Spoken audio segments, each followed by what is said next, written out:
안녕하세요, 여러분. 오늘 시민광장 보이는 데서 들리는 데서 제1회 강연에 오신 것을 진심으로 환영합니다. 저는 오늘 진행을 맡은 대한민국 역사박물관 오승진 학예연구관입니다. 오늘 이 깊이 있는 대화를 위해 특별히 두 분의 강연자를 모셨습니다. 먼저 오늘 강연의 발제를 맡아주실 분이자 우리 민족의 아픔과 희망을 노래했던 시인들의 상가 문학을 깊이 있게 탐구해 주실 경희대학교 국어국문학과 장문석 교수님이십니다.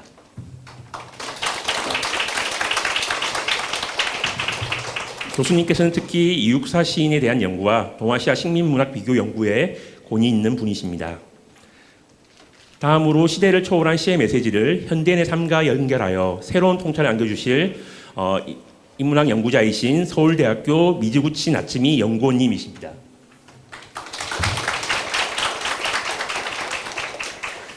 나츠미 선생님께서는 한국과 일본 문학을 폭넓게 연구하시며 특히 최윤 소설의 타자 재현과 포스트 페미니즘 시대의 한일 여성 문학에 대한 깊이 있는 시각을 제시하고 있습니다.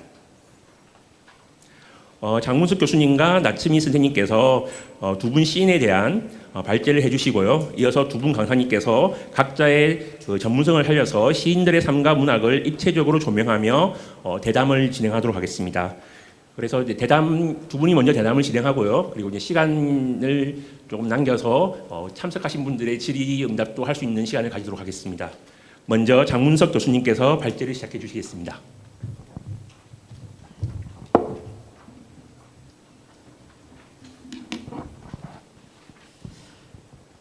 예, 안녕하십니까. 네, 소개를 받은 장문석이라고 합니다. 오늘은 뭔가 몰랐는데 굉장히 중요하고 뜻깊은 행사의 첫 번째 시간에 이렇게 좀 뭔가 말씀을 드리게 된 것 같아서 갑자기 좀 긴장도 많이 되고 그렇게 그런 상태로 우선 시작을 좀 해보도록 하겠습니다. 오늘 강연의 전체 제목은 청포도가 이거하는 계절이라는 제목으로 이제 강연을 이제 준비를 했었고요. 보시면 아시겠지만 청포도라는 시는 이제 이육사라는 시인이 이렇게 이제 썼었던 유명한 작품인 청포도라는 작품에서 이제 따온 것이기도 합니다. 그래서 제가 우선 윤동주와 이육사 두 사람에 대해서 두 사람의 어떤 생애나 그 사람들이 어떤 삶을 살았고 어떤 생각들을 주로 많이 하면서 지냈었는가 이런 이제 말씀을 여러분들께 드리고요. 같이 이제 준비하신 미즈구치 나츠미 선생님께서 이제 이 이육사와 윤동주의 시를 외국의 독자들, 특히 이제 일본의 독자들은 어떻게 읽고 있는가 그런 식의 어떤 말씀을 해주실 예정입니다. 윤동주에 대해서 먼저 말씀을 드리도록 하겠습니다. 윤동주에 대해서는 사실 많은 여기 이 자리에 참여하신 도선생님들께서 좀 보신 분들도 계실 텐데요. 영화 동주라는 영화 혹시 기억을 하십니까? 네, 어느새 저게 벌써 나온 지 10년이 2016년이라고 이렇게 좀 되어 있기도 한데요. 윤동주의 특히 이제 좀 생애와 그리고 이제 그의 시를 교차하면서 이렇게 이제 좀 감동적으로 만들었었던 영화로 기억을 하고 있기도 하고요. 또한 동시에 사실 윤동주 하면 워낙 좀 훌륭한 분 이런 식의 이제 어떤 이미지 같은 것들이 있기도 했었었는데 이 영화를 만들 때는 윤동주가 그의 사촌이었었던 송몽규와의 어떤 우정도 있기도 했었지만 때로는 어떤 이제 서로 이렇게 약간 선의의 경쟁을 하면서 약간의 서로 의식도 하고 때로는 이제 저 친구는 잘 되는데 나는 왜 잘 안 될까 이런 식의 어떤 고민 같은 것들을 하면서 실제로 어떤 그냥 역사 속에 있는 훌륭한 분으로서 윤동주가 아니라 정말 좀 청년으로서 지금 이제 고민도 하고 여러 가지 생각들을 하면서 자신의 삶을 만들어가는 윤동주 이런 식의 어떤 모습 같은 것들을 영화에서 많이 보여주었었습니다. 그래서 저 영화를 통해서 특히나 윤동주의 어떤 생애에 대해서 시에 대해서 더욱더 많이 알려졌었고요. 그리고 사실 저 영화가 나왔었던 즈음부터 해서 혹시 여기에 계신 분들도 혹시 사셨던 기억이 있으신지 모르겠는데요. 윤동주 시집의 복각판들이 서점에 굉장히 많이 나왔었습니다. 때로는 이제 윤동주의 시집을 필사하는 이런 이제 책 같은 것도 나와서 많은 분들이 윤동주의 시를 필사도 하기도 하고 또한 이제 시를 읽어보시기도 하고 그렇게 이제 했었던 그런 이제 기억이 나기도 합니다. 윤동주라는 분은 1917년에 태어나서 1945년에 돌아가셨습니다. 안타깝게도 해방이 되기 6개월 전에 돌아가신 그런 이제 분이십니다. 가장 유명한 사진은 이 사진입니다. 네, 그래서 대학교 졸업 사진입니다. 네, 그래서 특히나 이분 사진 중에 이게 가장 유명하다 보니까 왠지 좀 대학생 윤동주 네, 이런 식의 어떤 모습 같은 것들도 이제 많은 분들께 이제 좀 기억이 되고 있고 윤동주는 젊은이다 네, 청년으로서 우리에게 기억이 되고 있는 것 같습니다. 네. 오늘 이제 함께 읽을 윤동주의 시들은 뭐 서시 그리고 이제 별에는 밤 그리고 자화상 쉽게 쓰여진 시 등등의 시들을 이제 여러 선생님들께 좀 이제 소개를 해드리면서 말씀을 드리려고 하고 있습니다. 그래서 약간 어색하시겠지만 제가 처음으로 한 번만 부탁드리고 다시는 부탁을 안 드릴 테니까 같이 한번 시를 읽어보시면 어떨까요? 네, 좀 약간 동의해 주신 분들이 계시기 때문에 같이 한번 시를 읽어보도록 하겠습니다. 물론 뭐 시 낭송을 굉장히 잘하시는 그런 분들도 계시고 여기도 분명 그런 분들 계시겠지만 부끄럽게도 저는 그런 사람은 아닙니다. 저는 굉장히 시를 그냥 편하게 혹은 이제 좀 산문처럼 읽는 그런 사람이어서 여기 좀 참여하신 분들도 그냥 좀 너무 부담 가지지 마시고 그냥 소리 내서 지금 이제 여러분들께 나눠드린 자료집에도 이 시가 실려 있기도 하고 화면에도 있으니까 같이 한번 읽어보시면은 좋겠습니다. 그럼 제가 첫 번째 줄부터 천천히 읽어가도록 하겠습니다. 계절이 지나가는 하늘에는 가을로 가득 차 있습니다. 나는 아무 걱정도 없이 가을 속의 별들을 다 헤일 듯 합니다. 가슴 속에 하나 둘 새겨지는 별을 이제 다 못 해는 것은 쉬 아침이 오는 까닭이요 내일 밤이 남은 까닭이요 아직 나의 청춘이 다하지 않은 까닭입니다. 별 하나의 추억과 별 하나의 사랑과 별 하나의 쓸쓸함과 별 하나의 동병과 별 하나의 시와 별 하나의 어머님 나는 별 하나의 아름다운 말 한마디씩 불러봅니다. 소학교 때 책상을 같이 했던 아이들의 이름과 폐, 경, 옥 이런 이국 소녀들의 이름과 벌써 애기 어머니가 된 계집애들의 이름과 가난한 이웃 사람들의 이름과 비둘기, 강아지, 토끼, 노새, 노루, 프랑시스 잠, 라이너 마리아 릴케 이런 시인의 이름을 불러봅니다. 이네들은 너무나 멀리 있습니다. 별이 아스라이 멀듯이 어머님 그리고 당신은 멀리 북간도에 계십니다. 나는 무엇인지 그리워 이 많은 별빛이 내린 언덕 위에 내 이름자를 써보고 흙으로 덮어버렸습니다. 따는 밤을 새워 우는 벌레는 부끄러운 이름을 슬퍼하는 까닭입니다. 그러나 가을이 지나고 나의 별에도 봄이 오면 무덤 위에 파란 잔디가 피어나듯이 내 이름자 묻힌 언덕 위에도 자랑처럼 풀이 무성할 기회다. 네, 감사합니다. 그리고 뭔가 좀 다 같이 읽었는데 박수 한번 치시고 윤동주 시 읽었습니다. 네, 이 시가 유명한 시이기도 합니다. 그리고 지금 전시실에도 이렇게 가 있다고 들었는데요. 이건 1950년대에 미당 서정주라는 유명한 시인이 편집한 작고 시인집, 즉 이제 돌아가신 시인들의 이런 이제 시들을 모아서 이제 편집한 그런 이제 책입니다. 그래서 이 시집에도 이제 윤동주의 시가 이렇게 좀 들어 있습니다.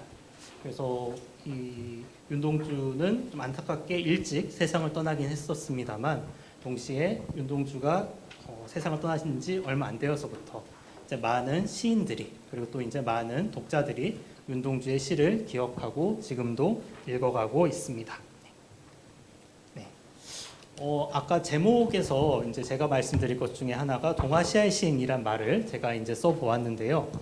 그것은 이제 좀 다른 의미에서가 아니라 실제로 이육서도 그렇고요, 윤동주도 그렇고 굉장히 많은 나라를 돌아다녔습니다라고 하기는 사실 나라가 밖에 없기도 한데요. 지금 기준으로 봤을 때는 중국, 그리고 북한, 그리고 대한민국, 일본 이런 식으로 동아시아에 있는 여러 나라들을 이렇게 이제 두 시인 모두 돌아다니곤 했었습니다. 이제 그런 의미에서 이 시인은 물론 한국의 대한민국의 시인이기도 하지만 동시에 지금 동아시아에 있는 여러 나라들을 다니기도 했었고 그게 이제 다니면서 느꼈었던 여러 가지 감정들을 또 이제 시로 썼었다라는 점에서 동아시아의 시인이라는 이름을 붙여봤습니다. 윤동주가 태어난 곳은 지금의 중국에 있는 조선족 자치주 길림성에서 이제 태어났습니다. 길림성 연변 조선족 자치주에서 태어났고요. 거기서 이제 초등학교를 다니고 중학교는 지금의 북한 지역에 있는 평양에서 잠깐 공부를 합니다. 그러다가 다시 고향으로 돌아왔다가 대학교는 지금 서울에 있는 연희전문학교, 지금 연세대학교의 전신이라고 부르는 그곳에서 공부를 합니다. 그래서 연희전문학교에서 4년 동안의 학업을 마친 다음에 윤동주는 일본으로 또 유학을 떠납니다. 도쿄에서 공부를 했었고 교토에서 공부를 했습니다. 그러다가 안타깝게도 체포가 되었고 일본에서 세상을 떠나게 됩니다. 이런 이제 어떤 한 사람의 생애사 안에서 다양한 나라들을 옮겨 다니면서 윤동주가 살았었고 시를 썼었다라는 것을 기억을 해주시면 감사하겠습니다. 자, 친구들은 윤동주를 어떻게 기억하는가인데요. 윤동주 주변에는 친구들이 가득 차 있었다라고 합니다. 굉장히 인싸였나 봅니다. 근데 또 동시에 겸손하고 굉장히 온순한 성격을 가지고 있었다라고 얘기를 하는데요. 또 다른 한편으로 시에 대해서는 굉장히 다른 사람들의 어떤 이야기를 좀 잘 듣지 않고 시에 대해서는 굉장히 엄격한 모습을 가졌다. 이런 식의 어떤 회고가 남아있기도 합니다. 다른 한편으로 윤동주는 혼자 생각하고 산책하는 것을 좋아했다라고 얘기를 합니다. 그래서 친구 후배의 회고를 보면은 산책을 2시간씩 했다라고 얘기를 합니다. 거의 이제 2시간이면 거의 10,000보 정도로 걷는 건데 10,000보를 걸으면서 이렇게 산책을 하고 또 얘기를 하면 친구 한 명을 같이 데리고 갔었는데 그렇다고 친구한테 계속 말하는 또 그런 스타일이 아니었다고 합니다. 둘이 이제 조용히 이렇게 계속 이제 한 2시간씩 걸으면서 산책을 하고 가끔씩 다만 책 이야기를 했었다. 이런 식의 기억 같은 것 회고가 남아 있습니다. 그리고 안타깝게 윤동주의 목소리는 남아있지 않은데요. 친구들의 기억을 따르면 윤동주는 지금의 표준어 서울말을 쓰는 것이 아니라 고향 지역에 있었었던 용정말을 썼었다. 이런 식의 이제 이야기들도 남아있기도 합니다. 윤동주의 고향은 북간도입니다. 조금 전에 읽으셨었던 별에는 밤에도 이제 어머님은 멀리 북간도에 계십니다. 라고 이제 하는 구절이 있었습니다. 좀 전에 읽으셨었던 별에는 밤이라는 시는 윤동주가 대학교 때 쓴 시입니다. 대학교 때 이제 자신이 어린 시절에 살았었던 북간도의 어떤 유년 시절의 추억들을 떠올리면서 쓴 시가 별에는 밤이란 시인데요. 그러다 보니까 북간도의 추억들이 나타나 있습니다. 그러면 윤동주는 왜 북간도에서 태어났는가? 윤동주의 그 조상님, 그래서 이제 중조부님이라고 보통 이제 이야기를 하는데요. 그분이 이제 이렇게 지금의 북간도 지역, 그러니까 연변 조선족 자치주로 이렇게 이제 옮겨가셨다라고 이제 이야기를 합니다. 뭐 조선 후기에 약간 불안정한 정치적인 상황 때문에 옮겨가셨다라는 이야기도 있기도 하고요. 또 다른 한편으로는 그런 점에서 약간 오히려 한반도 바깥이 좀 더 자유롭게 삶을 어떻게 좀 살아갈 수 있는 그런 공간이 아닐까 이런 식의 생각을 했다라는 이야기도 있습니다. 기독교 마을이었었다고 알려져 있고요. 그래서 교회와 학교를 중심으로 이제 마을 사람들이 이렇게 작지만 이제 서로를 이렇게 좀 보듬어 주면서 이제 좀 살아갔었던 그런 마을이었었다라고 알려져 있습니다. 그래서 그러한 마을에서 이제 아까 보셨었던 윤동주의 사촌인 송몽규도 태어나고 윤동주도 태어나게 됩니다. 그래서 처음에는 이제 마을에서 일종의 서당 교육 같은 것도 받았다고 합니다. 한문 같은 것도 배웠다고 하고요. 집안 분위기 자체가 기독교 이런 이제 분위기가 마을에 있었었기 때문에 기독교와 관련된 교육들도 받았다고 합니다. 그리고 이제 초등학교를 마을에 있는 초등학교를 다녔다고 하는데요. 거기서 이제 우리가 보통 초등학교에서 떠올리게 되는 것들, 국어라든지 수학이라든지 이런 것들도 이제 배웠다라고 이제 이야기를 하고 있습니다. 네. 그래서 특히나 윤동주의 집은 학교 입구에 있었다라고 이제 이야기를 했었고요. 기와집이었었고 우물도 있었다라고 이야기를 합니다. 여기서 이제 우물이라고 하는 것은 이따가 좀 살펴보실 윤동주의 시 중에서 자화상이란 시가 우물과 관련되어서 나오는 그런 이제 시입니다. 최근에는 중국의 연변 조선족 자치주에서 윤동주의 생가와 그 인근을 일종의 문화재 관리구역으로서 지정을 해가지고 어느 정도 이렇게 보호를 하고 또 이제 관리를 하고 있습니다. 그래서 저기에 보시면 윤동주 생가라고 이렇게 이제 쓰여져 있는 이런 이제 비석도 있기도 합니다. 다만 그 위에는 보시면은 약간 논쟁이 있는 말이긴 한데요. 중국 조선족 애국시인이라는 말도 있기도 합니다. 그래서 윤동주에 대해서 중국에서는 중국 조선족 애국시인입니다. 일본에 저항했었던 애국시인입니다. 이렇게 얘기를 하고 있긴 한데 중국 조선족이란 말이 윤동주에게 얼마큼 맞는가 아닌가 이 문제로 약간 논쟁 같은 것들이 있기도 합니다. 윤동주에 지금 이제 복원되어 있는 이제 고향 집 생가입니다. 그래서 기와집 모양이었었다라고 이제 하는 것을 볼 수가 있고요. 그리고 거기 가면 이제 윤동주의 시 서시가 이렇게 이제 중국어와 한국어로 새겨져 있는 것도 지금도 만날 수가 있습니다. 윤동주가 다녔었던 초등학교도 지금 이렇게 이제 복원이 되어 있고요. 그리고 그 학교 안에 지금 이제 이렇게 좀 관광지처럼 이렇게 되어 있어서 사람들이 들어가서 사진도 찍어보고 이런 것들도 해볼 수가 있습니다. 초등학교 졸업 사진입니다. 좀 잘 안 보이긴 하는데요. 저기 보시면 가장 앞줄, 죄송합니다. 잘못 읽었네요. 네. 지금 여기 보시면은 둘째 줄 가장 오른쪽이었으니까 둘째 줄에 이게 둘째 줄 아니죠? 이게 둘째 줄이죠. 네. 둘째 줄에 가장 오른쪽이 윤동주였다라고 이제 얘기를 합니다. 네. 그래서 송몽규도 여기 있고요. 근데 이 마을에서 또 다른 어떤 분이 계셨냐면 저기 1번에 제가 적어놨는데 나중에 이제 민주화 운동에 중요한 역할을 하셨던 문익환 목사님도 이제 같은 마을에 사셨었습니다. 그래서 가장 앞줄에 가장 왼쪽 이 분이 이제 문익환 목사님이었습니다. 네. 자, 네. 그래서 여기 별에는 밤을 보시면은 좀 전에 말씀드렸듯이 윤동주의 이런 용정에서의 어떤 삶 같은 것들이 살짝 묻어져 있습니다. 특히 제가 좀 주목을 하고 싶은 구절은 시 속에 숨어 있는 소학교 때 책상을 같이 했던 아이들의 이름, 그리고 패경옥이란 이국 소녀들의 이름이라는 말입니다. 이국 소녀라고 하면은 한국 사람이 아닌 다른 나라의 어떤 소녀라는 이제 얘기인데요. 어떤 나라 소녀였을까요? 네, 맞습니다. 왠지 이름도 좀 중국인 이름 같다라는 느낌도 살짝 들기도 하는데요. 네. 윤동주는 아까 말씀드렸듯이 마을에 있었던 초등학교를 다녔습니다. 근데 약간 학제 문제 때문에 이제 1년 정도 그 인근에 있었던 중국인 학교에 다녀가지고 이렇게 이제 어느 정도 교과 과정을 완성을 했었습니다. 그리고 아마 그 학교는 중국인이 운영했었던 학교였었기 때문에 중국인 친구들도 당연히 있었을 것 같고, 그렇게 해서 윤동주는 나중에 대학생이 돼서 자신의 유년 시절을 떠올리면서 한국인뿐만 아니라 이렇게 이제 다른 나라 사람이었었던 중국인 소녀들의 이름도 이렇게 이제 시 안에 집어넣어 있습니다. 사실 우리가 윤동주라고 얘기를 하면은 오늘 강연의 전체 주제이기도 하지만 어떤 저항시인 혹은 이제 순결한 약간 어떤 민족을 사랑했었던 한국어를 사랑했었던 그런 시인의 어떤 모습이 굉장히 강조가 되고 그것은 사실입니다. 하지만 그러한 것이 동시에 한국인이 아닌 다른 어떤 나라 사람들에 대한 어떤 배타적인 어떤 태도나 이런 것들로 나타났던 것은 아니었습니다. 나는 한국인으로서 잘 살고 동시에 나는 내 이웃에 살고 있는 외국인들과도 잘 사는 그런 이제 어떤 삶 같은 것들이 윤동주의 시에서는 나타나 있습니다.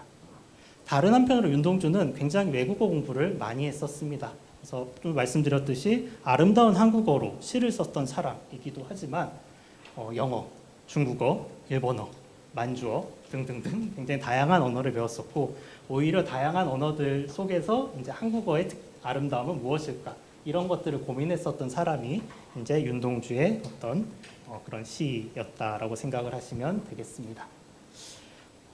그래서 이제 윤동주는 나중에 지금의 서울 지역에 있는 연희전문학교로 이렇게 이제 오게 됩니다.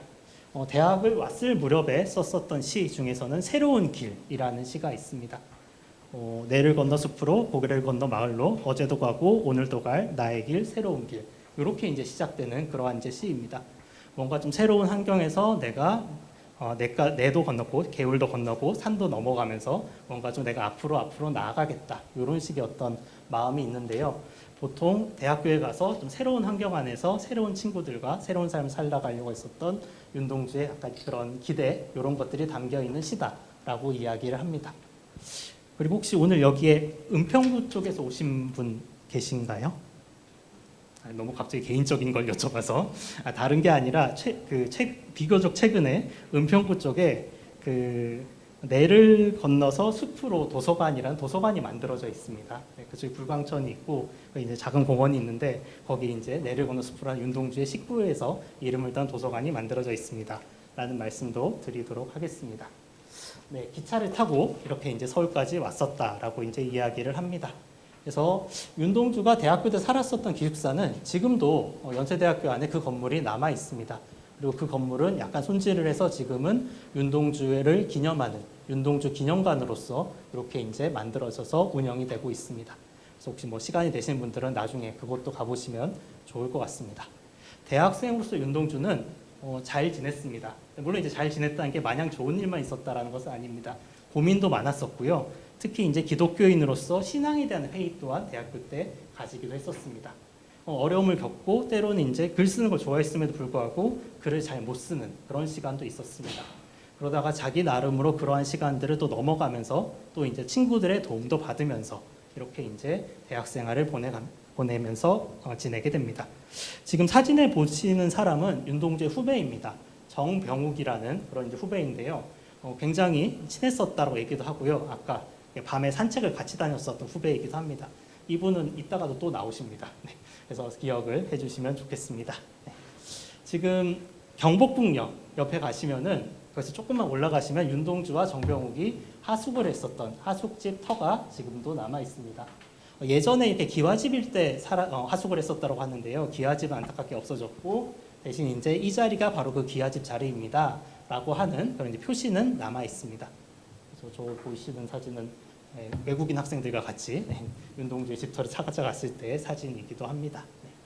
네, 거기에서 조금만 올라가면은 지금 오른쪽에 보이는 수성동 계곡이라는 곳으로 올라가게 됩니다. 경복궁역에서 바로 위로 올라가면은 인왕산이 있습니다. 그래서 인왕산의 아래쪽에 보면 수성동이라는 계곡이 있고 거기서 이제 윤동주 하숙집이 가까웠습니다. 이 인왕산은 그 정선이 이제 인왕제색도 등등의 이런 이제 그림을 그리기도 했었던 좀 서울의 유명한 산이기도 합니다. 그래서 윤동주와 같이 살았었던 정병욱 두 사람은 아침에 일어나서 산 위로 올라가서 수성동 계곡에 가서 세수를 했다고 합니다.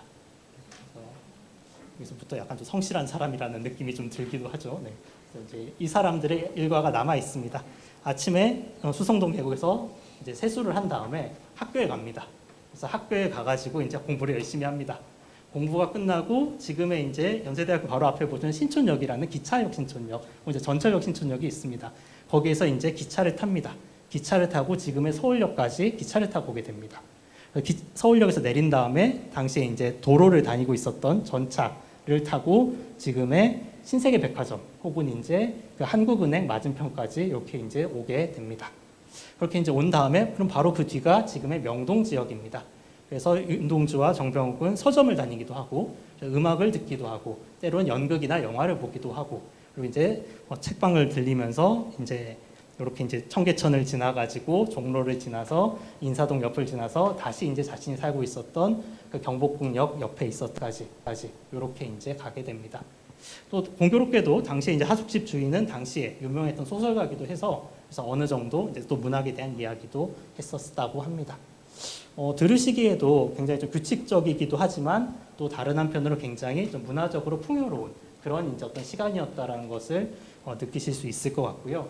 이때 이제 실제로 윤동주는 정서적으로 안정이 되고 좋은 시들을 또 이제 많이 쓰기도 했습니다. 아까 보셨었던 이제 서시나 별에는 밤이 바로 이제 요 시간이 지난 이후에 썼었던 그런 이제 시들이었었습니다. 윤동주는 어느 정도 썼었던 시들이 모였습니다. 그래서 시집을 출판을 하고 싶어 했었습니다. 근데 당시에는 근데 식민지 시기이기도 했었고 특히나 이제 전쟁에 이렇게 이제 좀 들어갔었던 그런 시간이었었기 때문에 한국어로 된 시집을 내는 것은 약간 좀 이제 위험할 수도 있다라는 선생님과 친구들의 조언이 있었습니다. 그래서 윤동주는 결국 시집을 내는 것을 안타깝지만 포기를 하게 됩니다.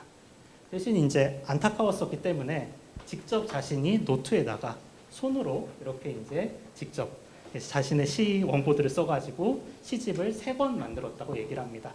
하나는 자기가 가지고요, 하나는 선생님께 드리고 또 하나는 조금 전에 나왔었던 정병욱이라는 친구, 후배에게 이렇게 증정을 했었습니다. 이렇게 만들었었던 3개의 시집 중에서 지금은 정병욱에게 줬었던 그 시집이 현재까지 남아 있습니다. 그리고 이제 요 정병욱에 줬었던 이 자필 시집을 토대로 해가지고 윤동주 시집들이 만들어져서 이렇게 지금도 우리에게 전해지고 있습니다. 이 시집의 가장 앞에는 서시라는 시가 실려 있습니다. 많은 분들께서 아시는 그런 시일 것이고요. 특히나 죽는 날까지 하늘을 우러러 한 점 부끄러움이 없기를 이라는 어떤 부끄러움 없이 살겠다라는 어떤 청년의 좀 이제 여리지만 동시에 이제 단단한 그런 이제 마음이 잘 느껴지는 그러한 이제 시이기도 합니다. 요즘 이제 한국 문학에 대해서 한국의 독자들뿐만 아니라 외국의 독자들도 이제 관심을 가지고 있다 보니까 번역이 사실 꽤 많이 일어나고 있습니다. 이따가 나츠미 선생님께서 이수필 선생님께서 또 이제 말씀을 해주실 텐데요. 네, 그렇게 했을 때 항상 그래서 번역은 쉽기도 하지만 사실 어려운 것이 번역인지라 그래서 특히 좀 전에 보셨던 서시 같은 경우에는 하늘을 우러러 사실 첫 단어부터 굉장히 어려움을 많이 겪는다고 합니다. 지금 보시면 제가 2개의 번역을 제가 보여드렸습니다. 둘 다 실제로 있는 번역입니다. 어떤 분은 하늘은 하늘이지 푸른 하늘이지 라고 하면서 스카이라는 번역어를 쓴 것을 볼 수가 있습니다. 또 다른 어떤 이제 번역자는 근데 윤동주에게 하늘이라고 하는 것은 푸른 하늘일 수도 있겠지만 이 사람 종교를 가졌던 사람 아닐까? 그런 점에서 약간 종교적인 의미에서 하늘이라고 볼 수도 있지 않을까? 약간 그런 신적인 대상 같은 거죠. 초월적인 대상인 거죠. 그런 점에서 heaven이라고 옮겨야 된다라고 말씀하시는 분도 있습니다. 이처럼 번역을 할 때는 이 번역자가 이 시를 어떻게 바라보고 있는가, 어떻게 해석을 하고 있는가 이런 식의 이제 것들이 실제로 번역으로 나타나게 되기도 합니다. 그러면 선생님들께 한번 여쭤보도록 하겠습니다. 스카이가 맞을 것 같습니다 라고 생각하시면 손 좀 들어주시고 네, 감사합니다. 네. 그러면 헤븐이 맞을 것 같다고 생각하시는 분 네, 감사합니다. 네, 그럼 우리는 헤븐이 맞는 것으로 그렇게 이제 우리는 결정을 하고 다음으로 넘어가도록 하겠습니다.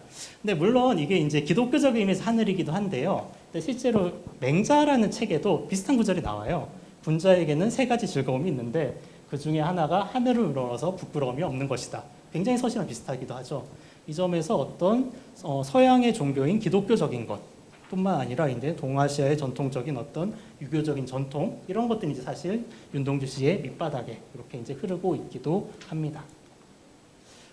졸업을 했습니다. 그리고 이제 일본에 유학을 가려고 했었는데 이건 윤동주의 연희전문학교 학적부인데요. 여기 보시면은 빨간색으로 이름을 그었고 윤동주의 이름을 긋고 그리고 이제 4글자의 이름을 써놓은 것을 볼 수가 있습니다. 창씨개명이 당시에 있어서 윤동주도 약간 여러 가지 어떤 편의적인 이유 때문에 이래서 이제 창씨개명을 하게 됩니다. 윤동주의 시 참회록이라는 시는 창씨개명을 한 직후에 썼다라고 얘기를 합니다. 그래서 굉장히 파란 녹이 낀 구리거울 속에 내 얼굴이 남아있는 것은 어느 왕조의 유물이기에 이다지도 욕될까 굉장히 좀 답답함 혹은 이제 안타까움 이런 것들이 나타나고 있는데요. 실제로 참회록의 원고를 보면은 저렇게 돼 있습니다. 사실 좀 다른 시대가 뭔가 좀 느낌이 좀 많이 다르죠. 그래서 굉장히 좀 글씨 자체도 뭔가 좀 지금 마음이 아프다, 마음이 무겁다라는 것을 볼 수도 있고 사실 여백에 있는 메모들을 보면은 더욱더 좀 이제 마음이 아프기도 합니다. 시인의 생이라는 무엇일까? 삶이란 무엇일까? 시란 무엇일까? 부즈다오, 알 수 없구나. 이런 식의 어떤 다양한 어떤 메모 같은 것들이 윤동주의 마음을 보여주고 있습니다. 윤동주 그래서 도쿄로 이렇게 이제 유학을 가게 됩니다. 그래서 리쿄 대학, 지금 도쿄의 리쿄 대학에서 공부를 하게 되고요. 그래서 그쪽의 학교에서 이제 대학교회를 계속 다니면서 이렇게 이제 지내게 됩니다. 혹시 윤동주라는 영화를 보셨던 분들은 저 장면 혹시 기억나시는지 모르겠습니다. 일본에서 공부하고 있던 윤동주가 수업 시간에 들어온 군인들에 의해서 머리가 깎이는 좀 마음 아픈 그런 장면입니다. 근데 사실 저 장면 자체는 허구입니다. 실제로 저랬던 건 아닌 것 같고 감독이 약간 상상을 해서 이렇게 좀 만들어낸 허구적인 장면이긴 합니다. 다만 그 근거가 아주 없는 것은 아닙니다. 실제로 당시에 리쿄 대학에 리쿄 대학 다니고 있었던 윤동주가 고향에 왔을 때 친구들과 찍은 사진입니다. 보시면 아시겠지만 다른 친구들은 모두 다 머리가 긴데 윤동주만 머리가 짧은 것을 보실 수가 있습니다. 근데 이게 왜 윤동주가 머리가 짧을까에 대해서 한국의 연구자들은 계속 그냥 궁금해하지만 답을 찾지는 못했습니다. 근데 여기에 대해서 일본의 연구자가 답을 찾아 주었습니다. 그래서 일본의 연구자인 야나기하라 야스코님의 윤동주 연구자이신데요. 이분께서 이제 여러 가지 자료를 이렇게 좀 살펴보시다 보니까 이때 리쿄 대학에서 대학생들에게 머리를 자르라는, 사실 좀 당시 이제 전쟁 중이었었기 때문에 머리를 자르는 것을 이제 학교에서 이렇게 좀 강제를 했었던 그런 이제 어떤 상황 같은 것들을 발견했었고, 그래서 윤동주도 다른 친구들과 다르게 머리를 잘랐었구나, 이런 것들이 이제 알려지게 됐습니다. 그래서 도쿄에서의 삶이 어쨌든 전쟁으로부터 자유롭지만 못했었기 때문에 윤동주는 교토에 있는 또 이제 다른 학교, 기독교 학교인 도시야 대학으로 옮겨가서 공부를 하게 됩니다. 지금 이 사진이 지금 현재 살아있는 윤동주가 지금 마지막 사진입니다. 그래서 도시야 대학에서 이제 지내다가 이제 방학이 돼서 고향집에 가려고 했었던 그런 이제 때가 딱 됐었는데, 그때 이제 친구들이 환송회를 해주는 그런 이제 근처에 있었던 약간 물 좋은 곳에서 같이 이렇게 가서 소풍도 가고 서로 노래도 부르고 이렇게 이제 잘 다녀와라, 이렇게 이제 인사를 하는 그런 이제 마지막 그 일본인 친구들과 윤동주의 어떤 기억이 이렇게 이제 사진으로 남아 있습니다. 그리고 안타깝게도 윤동주는 이제 검거가 됐었고, 그래서 일본에서 세상을 떠나게 됩니다. 지금 보시는 것은 다시 이제 그 윤동주의 고향집에서 있었던 윤동주의 장례식 사진입니다. 잘 안 보이시겠지만 밑에 조그맣게 윤동주의 영정 사진이 대학교 졸업 사진으로 되어 있는 것을 볼 수가 있습니다. 그리고 윤동주의 묘비입니다. 지금은 우리가 이렇게 이제 윤동주의 시인으로 기억하지만 당시에 윤동주는 살아있을 때는 우리가 지금 이야기하는 등단했던 시인은 아니었었습니다. 시를 좋아하고 시 쓰는 걸 즐거워했었던 대학생이었습니다. 근데 그러한 이제 삶을 이제 친구들이 이제 삶을 이렇게 마쳤을 때 가족분들이 이제 일찍 세상을 떠난 윤동주를 기억을 하면서 시인이란 이름을 가족들이 가장 먼저 그의 삶을 정리를 기억을 하면서 붙여준 이름입니다. 그래서 윤동주를 시인으로 처음 불렀던 사람들은 그의 가족들이었습니다. 그리고 이제 아까 말씀드렸듯이 이 어떤 원고가 이렇게 이제 그 윤동주의 후배 정병욱에게 이제 가게 됩니다. 정병욱도 전쟁이 이렇게 심해지면서 강제로 전쟁터에 끌려가게 됩니다. 그래서 정병욱이 윤동주의 시집을 굉장히 이렇게 좀 잘 보관을 하는 게 중요하겠다라고 생각을 해서 자신의 어머님께 이 시집을 잘 보관해달라고 얘기를 하고 전쟁터에 가게 됩니다. 그래서 정병욱의 집이 있었던 지금 전라남도 광양에 보면은 정병욱이 윤동주의 시집을 이렇게 보관했었던 장소, 이런 것들이 지금도 남아 있기도 합니다. 다행히 정병욱도 이렇게 이제 좀 잘 전쟁에서 돌아왔었고, 해방이 된 이후에 윤동주의 시들이 이제 해방이 된 이후에 신문에 이렇게 이제 발표가 되게 됩니다. 그래서 처음에는 이제 신문에 이렇게 시 몇 편들이 발표가 됐었었고, 그리고 이제 그런 시들이 모여가지고 윤동주가 세상을 떤지 3주기가 됐을 때 1948년에 처음으로 윤동주의 시집이 이렇게 이제 간행이 되게 됩니다. 영화를 보셨었던 분들은 한병도 사투리라는 약간 웃긴 캐릭터로 나왔었던 저 강처중이라는 인물 혹시 기억하시는지 모르겠는데요. 이분이 이제 실제로 윤동주의 어떤 시를 모으는데 굉장히 노력을 많이 했었던 그런 이제 친구였었습니다. 그래서 윤동주는 안타깝게 세상을 떠났지만 가족과 친구의 도움으로 그의 시집은 이렇게 이제 남아 있게 됩니다. 다만 좀 더 복잡한 이야기들이 몇 개 더 있기도 합니다. 윤동주의 가족들은 45년 이후에 그 길림에서 연변에서부터 이제 대한민국으로 이제 넘어오게 됩니다. 그런데 한국과 중국이 사실 꽤 오랫동안 수교가 되어 있지 않았습니다. 90년대 되어서 이제 다시 수교를 하다 보니까 윤동주의 가족들도 다시 윤동주의 묘소를 연변에 있는 윤동주의 묘소를 찾으러 갈 수가 없었습니다. 그래서 윤동주의 묘소는 그냥 가족도 찾아갈 수가 없어서 그냥 버려진 채로 있었습니다. 그렇게 시간이 흘러서 결국 40년 정도가 지났습니다. 그래서 결국 더 이상 안 될 것 같아서 이제 윤동주의 가족들이 이제 일본에 있는 선생님께, 일본에 있는 한국문학 연구자 선생님께 연변에 좀 가셔서 윤동주의 묘소를 찾아주십시오. 이렇게 이제 부탁을 하게 됩니다. 그래서 일본에 있는 한국문학 연구자 1세대 연구자이자 번역가였었는데요. 오무라 마스오 선생님, 그리고 그분의 사모님이신 제이조 선이님, 오무라 아키코 선생님, 이렇게 두 분이 85년에 다시 연변에 가셔서 윤동주의 묘소를 찾으십니다. 그래서 이제 다시 이제 윤동주의 묘소가 여기 있었구나, 이렇게 이제 기억이 되고 있습니다. 그래서 지금은 그때 이제 찾아졌었던 묘소가 지금 이렇게까지 남아 있고, 지금은 이제 아까 보셨던 것처럼 윤동주를 중국에서도 이렇게 좀 기억을 하고 있습니다. 서울에서도 윤동주와 관련되어 있는 곳들을 많이 찾을 수 있습니다. 아까 윤동주가 기숙사로서 썼었던 윤동주 기념관 바로 앞에는 지금의 윤동주 시비가 이제 서 있기도 합니다. 연세대학교에도 이제 윤동주와 관련되어 있는 기념 공간이 현재 남아 있습니다. 다른 한편으로는 지금의 갑자기 정확하게 위치가 또 이제 부암동 넘어가는 고개 바로 위쪽에 보시면 아까 이제 말씀드렸었던 경복궁 위쪽입니다. 그쪽에 보셔도 윤동주 문학관이 있습니다. 이건 이제 물탱크를 개조해가지고 만든 그런 이제 문학관인데요. 그래서 이제 거기에 보시면은 물탱크와 이제 윤동주 시에 많이 나타나는 우물 이미지를 가지고 문학관이 만들어져 있는 것을 볼 수가 있습니다.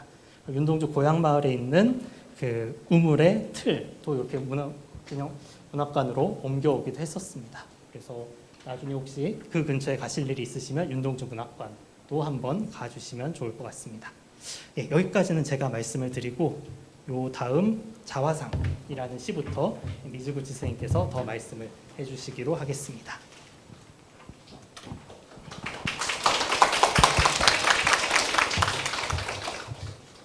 네, 소개받은 서울대학교 미즈구치 나츠미라고 합니다. 저는 먼저 시 두 편을 여러분과 함께 감상하고 이어서 윤던주의 일본어 번역 그리고 일본인의 시선을 통해서 본 윤던주의 모습을 여러분들에게 소개해드리도록 하겠습니다. 먼저 자화상이라는 시를 같이 보도록 하겠습니다.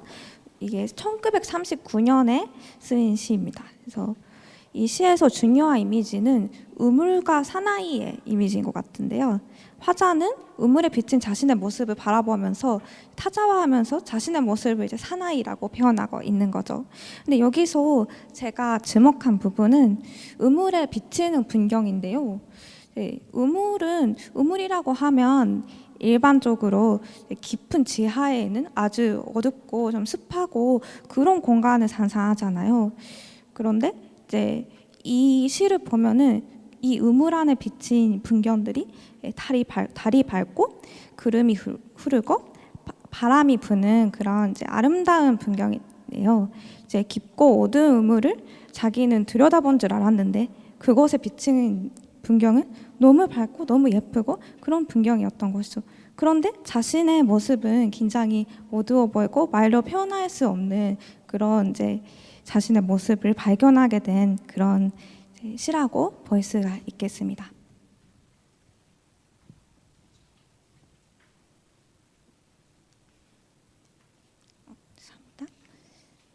네, 다음은 쉽게 쓰여진 시를 같이 보도록 하겠습니다. 네, 이 시에는 처음에 이제 육첩방이라는 말이 나오죠. 근데 이제 첩이란 일본에서 이제 전통적인 면적 단위에 쓰이는 말인데요. 일본의 전통 가옥에서는 다다미라는 바닥재를 쓸 때가 많아요. 그래서 육첩방이라고 하면 그 다다미가 6개 들어가는 면적인데 이게 약 이제 3편 정도로 생각하시면 돼요. 굉장히 좁은 공간인 것을 알 수 있겠죠. 그래서 일본에 유학 온 지 이때 아직 2달 정도밖에 안 되는 시점이었는데 3편 정도의 작은 하숙방이 윤돈주에게는 나만의 공간이었던 거죠. 여기만이. 근데 하지만 이 반조차 남의 나라였던 것이고 심지어 이 공간을 새는 단위조차 낯선 남의 나라 말이었다는 것이 굉장히 아이러니한 상황이기도 합니다. 그래서 이 시는 유필의 원고가 남아 있는데요. 이거는 이제 42년 2월 3일에 쓰인 시인데 윤돈주는 이 원고를 포함한 5편의 시를 아까 이야기 나왔던 간초중이라는 친구에게 보냅니다. 편지로 이제 붙입니다. 그래서 이렇게 남아 있는데요. 이 종이를 보시면 구석에 리쿄 대학의 로고가 들어가 있는 걸 보실 수 있습니다. 그래서 윤돈주는 남의 나라인 일본 리쿄 대학에서 이렇게 노트에도 한글로 시를 열심히 적어 놓았던 것입니다. 그래서 이렇게 윤돈주가 공부했던 일본에서 이제 윤돈주 시가 어떻게 소개되어 왔는지 같이 보도록 하겠습니다. 그래서 먼저 1984년에 가장 먼저 이제 일본에서 윤돈주 시가 시집이 나왔습니다. 이게 이부키고 선생님이라는 분이 번역을 하셨고요. 이부키고 선생님께서는 윤돈주의 동생이신 윤일주 선생님과 함께 한 글자 한 글자 순유하셔서 이렇게 번역을 완성하셨다고 합니다. 그래서 이 시집을 일본 사회에 알린 것이 옆에 있는 한글의 여행이라는 책인데 이게 이바라기 노리코라는 일본 시인이 쓴 에세이 같은 책입니다. 그래서 이바라기 노리코라는 사람은 일본에서 굉장히 유명한 여성 시인입니다.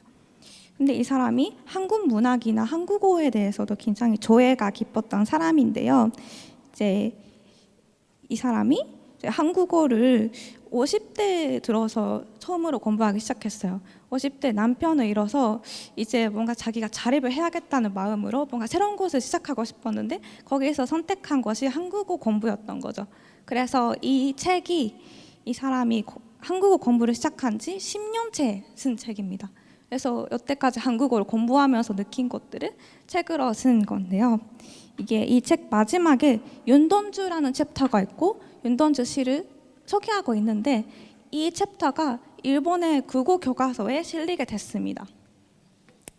그래서 이바라기 노리코라는 사람이 윤돈주를 어떻게 보았는가를 같이 보도록 하겠습니다. 이바라기는 이른바 윤돈주의 찐팬이에요. 정말 윤돈주를 사랑했던 사람인데 첫 번째 인연문을 보시면은 같은 시인으로서 윤돈주가 진짜 안타깝게도 여절한 것에 대해 느끼는 감정들을 묘사하고 있고 특히 윤돈주의 어떤 젊은 감각과 순결함에 대해 높이 평가하고 있는 것을 알 수 있습니다. 두 번째는 아예 윤돈주의 얼굴을 본 감성이네요. 되게 이제 흥미롭고 사실 이바라기 노리코가 윤돈주에게 관심을 갖게 된 것도 윤돈주의 사진을 보고 그 사진에 매료됐기 때문이라고 합니다. 그래서 굉장히 이런 것에서도 이제 사진을 보면서 윤돈주의 어떤 순결함을 보고 계시는 것 같아요. 그리고 마지막 인연문을 보시면은 이바라기가 이제 스필 속에서 윤돈주의 죽음에 대해 언급한 부분인데요.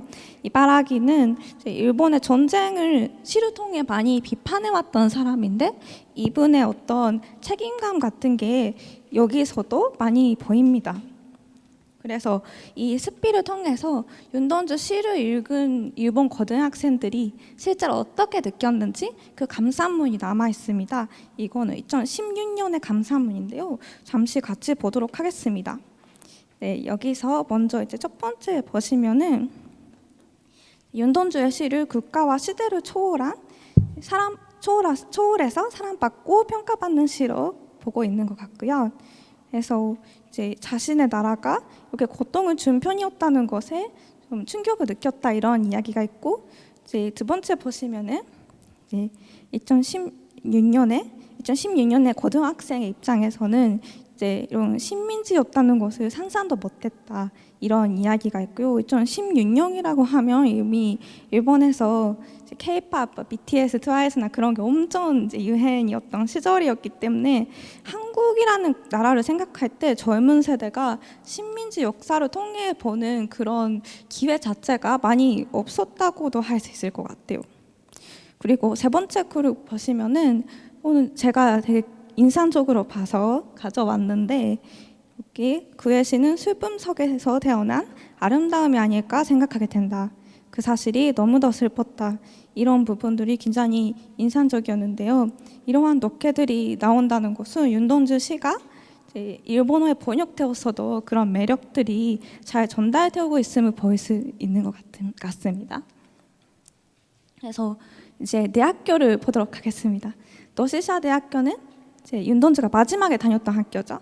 그래서 여기서 이제 지금은 이제 노시샤 대학교에 윤동주 시비가 있는데요. 이 시비는 윤동주가 세상을 떠난 지 50년이 된 1995년에 세워진 시비입니다.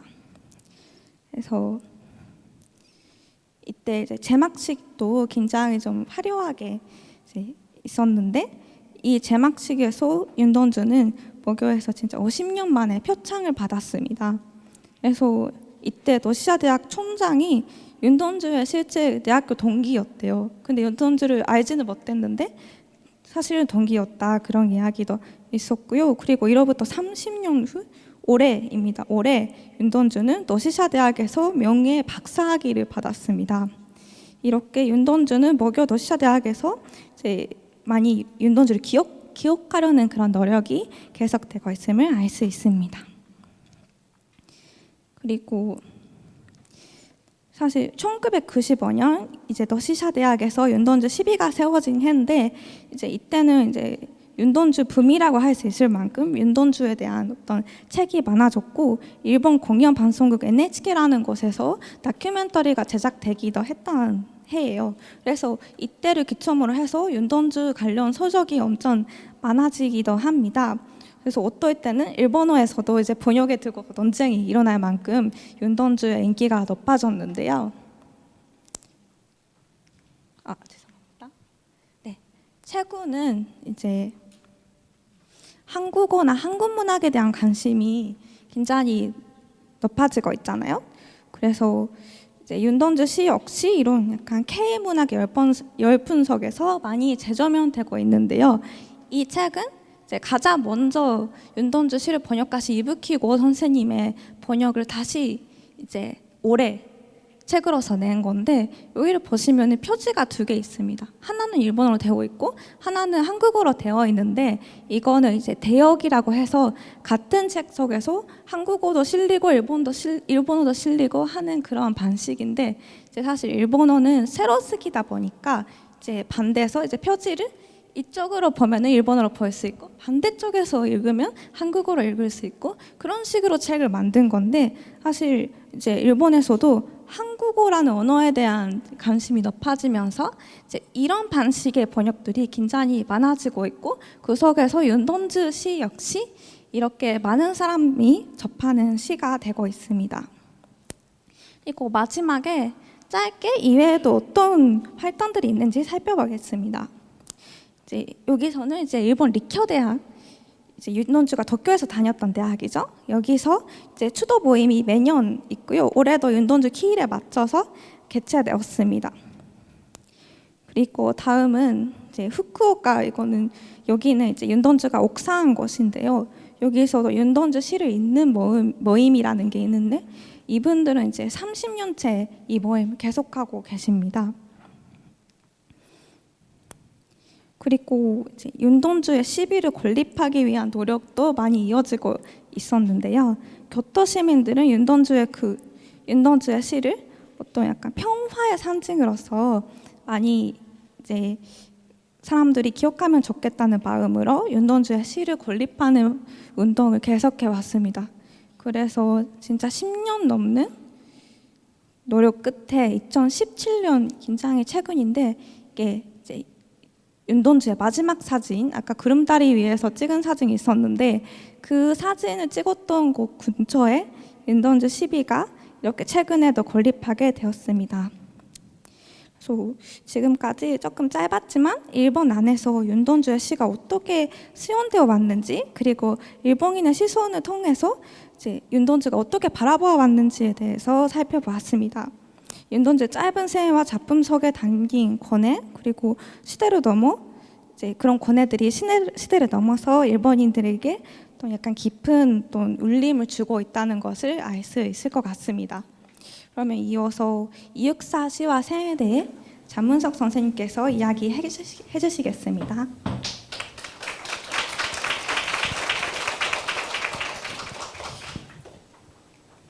이육사는 1904년에 태어나서 44년에 돌아가십니다. 이분도 해방이 되기 전에 이제 돌아가셨었던 그런 분인데요. 이육사 윤동주는 사실 시의 어떤 분위기나 시의 성격은 사실 좀 다른데 어떤 점에서 약간 삶에서는 약간 좀 겹쳐지는 그런 점들도 있기도 합니다. 그러한 점들을 가지고 말씀을 드리겠습니다. 겹쳐진 점 중에 첫 번째는 이육사도 한반도뿐만 아니라 여러 나라를 돌아다녔다라는 점입니다. 공부는 일본에서 했었고요. 또 중국에서도 했었습니다. 그리고 실제로 이육사는 독립운동을 했었기도 했었기 때문에 한반도와 중국을 오가면서 이렇게 활동을 했었다라고 이제 이야기가 됩니다. 사실 그래서 이육사는 정말 이제 굉장히 지금 보면은 어떻게 저런 삶을 살 수 있었을까 그런 생각들을 좀 이제 하게 하는 그런 이제 시인이기도 합니다. 그래서 굉장히 좀 초인적인 그런 이제 삶을 살았던 건 아닐까 이런 식의 생각을 하게 되는데요. 또 다른 한편으로 이육사는 또 자신의 어떤 그런 이제 삶에서 솔직한 마음들을 시에다가 써놓기도 했었습니다. 그래서 이제 노정기란 시를 이제 여러분들께 이제 브로셔에 이제 넣어서 안내를 해드렸는데요.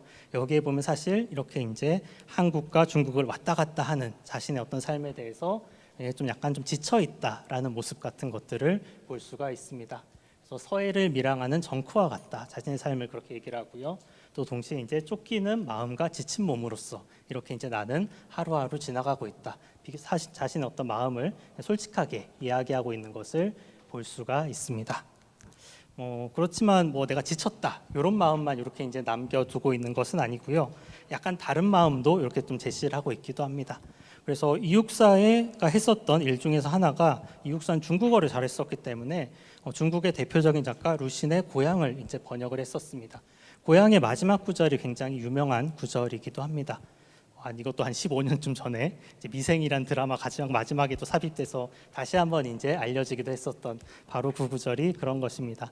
이제 희망이라는 것은 길과 같고 길은 걸어갈 때 나온다라고 하는 이제 어떤 그런 마음 같은 것들을 또 이제 이육사가 자신의 어떤 문필 활동으로 번역을 통해서 제시를 하기도 했었습니다.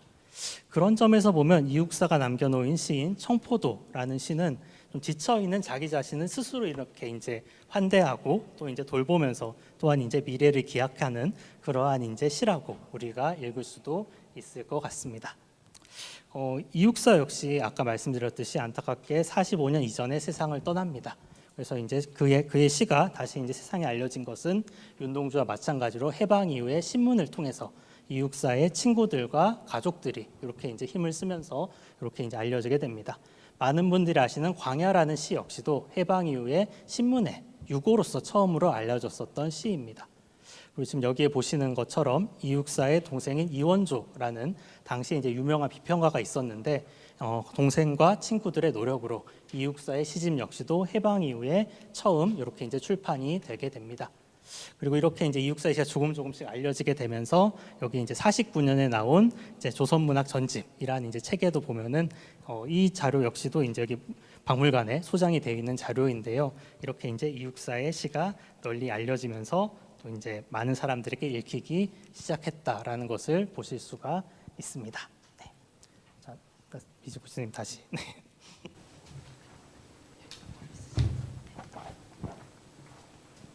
네. 다시 이제 이육사 시의 일본어 번역에 대해 같이 살펴보도록 하겠습니다. 근데 사실 아쉽게도 윤돈주와 달리 이육사는 이제 지금까지 일본에서 활발하게 많이 조명되지는 못했어요. 근데 최근에 일제 시기 조한 시인들의 시를 모은 이런 이런 이제 시집이 나왔는데요. 여기서 이육사의 시가 표제작으로서 한 개의 별을 노래하자라는 시가 이렇게 채택되었습니다. 그래서 이제 이 책도 대역 형식으로 되어 있는데 이 책은 보시면 이제 같은 이제 것에 일본어가 있고 한국어가 있고 같이 볼 수 있게 되어 있습니다.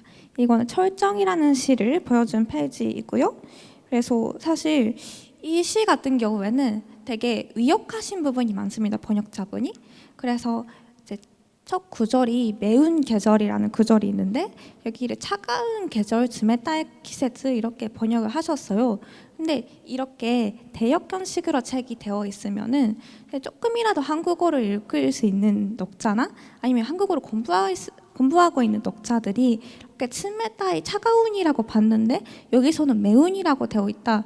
매운이라는 말은 무슨 뜻인가? 해서 찾아볼 수도 있고 또 이제 그런 이제 위역들을 보면서 여러 가지 생각들을 할 수 있는 그런 이제 방식이라고 할 수 있습니다.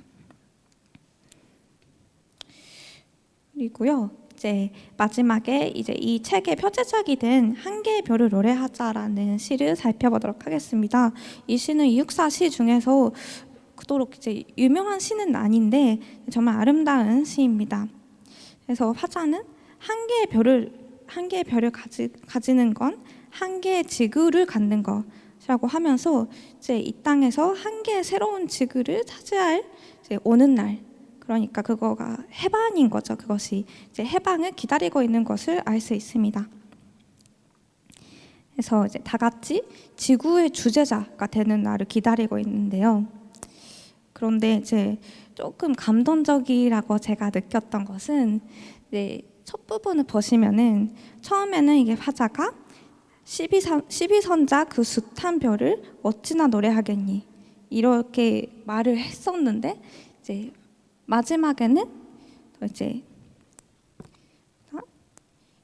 다만 한 개의 별이 만전 한 개 또 한 개의 12선자 모든 별을 노래하자 이러면서 모든 사람이 주제자 그러니까 이제 주권자가 되는 날을 바라면서 하나하나 소중하게 노래를 하자 이런 이제 메시지를 담고 있는 것입니다. 그래서 이러한 아름다운 시가 일본에서 이제 표제작이 되면서 재조명되고 있다는 것이 굉장히 흥미로운 부분인 것 같고요. 그래서 이익사의 시가 조안적인 부분은 물론 이제 매력도 써 있고 한편으로 이제 별이나 지구 같은 아름다운 비유를 쓰시면서 이제 서정적인 부분을 많이 보여줬는데 이런 부분도 K문학의 어떤 열분석에서도 많이 재조명되고 있는 부분인 것 같고요. 그래서 앞으로 윤던주처럼 이익사의 시나 그의 생애도 일본에서 많이 알려질 것이 기대가 됩니다.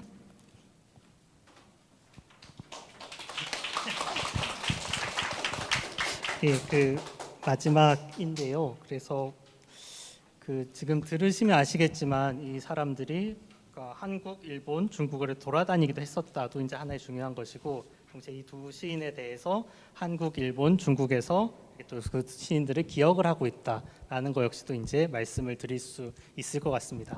마지막 하나만 더 말씀을 드리면 윤동주와 북한도 사실 좀 관련이 있습니다. 아까 말씀드렸듯이 윤동주가 평양에서 숭실중학교를 다녔었고 그때 이제 문익환 목사님도 같이 다녔었는데 문익환 목사님이 그때 이제 냈었던 교내 잡지에다가 윤동주가 자신의 첫 번째 시를 활자화하기도 했었습니다. 그런 인연도 있기도 하고요. 그리고 1989년에 이제 문익환 목사님이 북한에 이렇게 이제 갔을 때 북한 이제 공항에 내리자마자 윤동주 이야기를 하면서 이제 이렇게 이제 자신이 왜 북한에 왔는지 이런 이야기들도 하고 있기도 합니다. 그리고 이제 2000년대가 넘어서면서부터 북한에서도 윤동주 시에 대한 연구가 이루어지고 있고 북한의 사람들도 윤동주를 읽고 있기도 합니다. 그래서 이 점에서 윤동주 문학과 이육사 문학은 한국의 작가이기도 하지만 한국, 일본, 중국 그리고 북한에서도 읽히고 있는 작가들이다라는 공통점이 있기도 하고 그러한 시들과 함께 어떻게 좀 더 나은 혹은 좀 더 평화로운 동아시아를 좀 만들어갈 수 있을까 이런 것들에 대해서 오늘 오신 또 많은 선생님들께서도 또 같이 한번 고민을 해주시고 또 여러 가지 좋은 말씀들 해주시면 감사하겠습니다. 네, 여기까지 말씀드리겠습니다. 네, 고맙습니다.